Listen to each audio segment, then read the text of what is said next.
രക്ഷിതാക്കളെ, മാതാപിതാക്കളെ, സ്നേഹനിധികളായ കൂട്ടുകാരെ, എല്ലാവർക്കും എൻ്റെ വിനീതമായ നമസ്കാരം.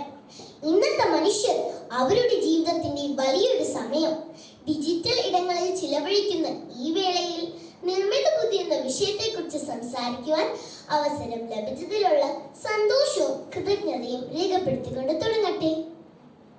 നാം ജീവിക്കുന്ന ഈ കാലഘട്ടത്തിലെ വിപ്ലവങ്ങൾക്ക് ഊർജമേകുന്ന ഇന്ധനം ഏതെന്ന് ചോദിച്ചാൽ നിർമ്മിത ബുദ്ധി എന്ന ഉത്തരമാകും ലഭിക്കുക.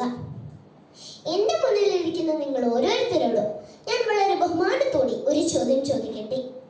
ഞാൻ ഈ പറഞ്ഞതിൽ അതിശയോക്തിയുടെ ആവശ്യമുണ്ടോ? എനിക്കറിയാം നിങ്ങളെല്ലാം ഒറ്റ സ്വരത്തിൽ ഇല്ല എന്ന ഉത്തരമേ നൽകുമെന്ന്. അത്രയേറെ ശക്തമായ ചലനങ്ങളാണ് ഈ സമീപ ഭാവിയിൽ നിർമ്മിത ബുദ്ധി നമ്മുടെ സമൂഹത്തിൽ സൃഷ്ടിച്ചിരിക്കുന്നത്. നിർമ്മിത ബുദ്ധി എന്ന വാക്ക് വിവേകമുള്ള യന്ത്രങ്ങളെ സൃഷ്ടിക്കാൻ വേണ്ടിയുള്ള പഠന പ്രവർത്തനങ്ങളും അവയുടെ രൂപകൽപ്പനയും സൂചിപ്പിക്കുന്നു. നിർമ്മിത ബുദ്ധിയുടെ ചരിത്രം തുടങ്ങുന്നത് 1950കളോടെയാണ്. അമേരിക്കൻ കമ്പ്യൂട്ടർ ശാസ്ത്രജ്ഞനായ ജോൺ മക്കാർത്തിയാണ് നിർമ്മിത ബുദ്ധി എന്ന പേര് ഈ ശാസ്ത്രശാഖയ്ക്ക് നൽകിയത്. ഇന്ന് നമ്മുടെ ജീവിതത്തിന്റെ അഭിവാജ്യ ഘടകമായി നിർമ്മിത ബുദ്ധി മാറിയതിന് കാരണം സാങ്കേതിക വിദ്യയുടെ വളർച്ചയും അവയുടെ തുറന്നിട്ട വാതായനങ്ങൾ നൽകുന്ന അനന്ത സാധ്യതകളുമാണ്. ആരോഗ്യം, വാണിജ്യം, വിദ്യാഭ്യാസം, സാമ്പത്തിക ശാസ്ത്രം തുടങ്ങിയ എല്ലാ മേഖലകളിലും നാം ചിന്തിക്കുന്നതിനുമപ്പുറം നിർമ്മിത ബുദ്ധിയെ ഉപയോഗപ്പെടുത്തുന്നു.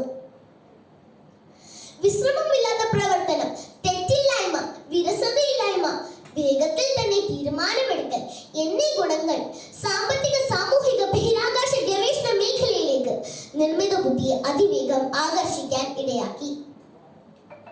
നിർമ്മിത ബുദ്ധിയിലെ ആഗോള നിക്ഷേപം അനുദിനം വർദ്ധിച്ചു വരുന്നു. കൃത്രിമ ബുദ്ധിയിൽ നിർമ്മിച്ച യന്ത്ര മനുഷ്യനായ സോഫിയയ്ക്ക് സൗദി അറേബ്യ പൗരത്വം നൽകിയതും UAE പുതിയതായി നിലവിൽ വന്ന നിർമ്മിത ബുദ്ധി സർക്കാർ വകുപ്പും ഇതിന്റെ പ്രാധാന്യം വിളിച്ചോതുന്നു. ChatGPTയുടെ വിസ്മയ ലോകവും ഗൂഗിളിന്റെ അടിമച്ചടിവച്ചുള്ള മുന്നേറ്റവും ലോകം ഉറ്റുനോക്കുന്നു.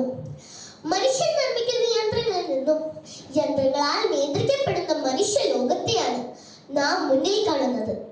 എന്നാൽ മനുഷ്യബുദ്ധിയെ മറികടക്കുമോ എന്ന ആശങ്കയും നിലനിൽക്കുന്നു. അതിനാൽ സർക്കാർ മഗതയും തന്ത്രപരമായ ചിന്തയും അടിസ്ഥാനമാക്കിയുള്ള പാഠ്യപദ്ധതിയിലൂടെ കാലാനുസൃതമായ മാറ്റങ്ങൾ നടപ്പിലാക്കാനും ഏതൊരു പ്രശ്നത്തിനും പരിഹാരമായി നിർമ്മിത ബുദ്ധി ഉപയോഗിക്കുവാനും കഴിയട്ടെ എന്ന് ആഗ്രഹിച്ചുകൊണ്ട് നിർത്തുന്നു. നന്ദി.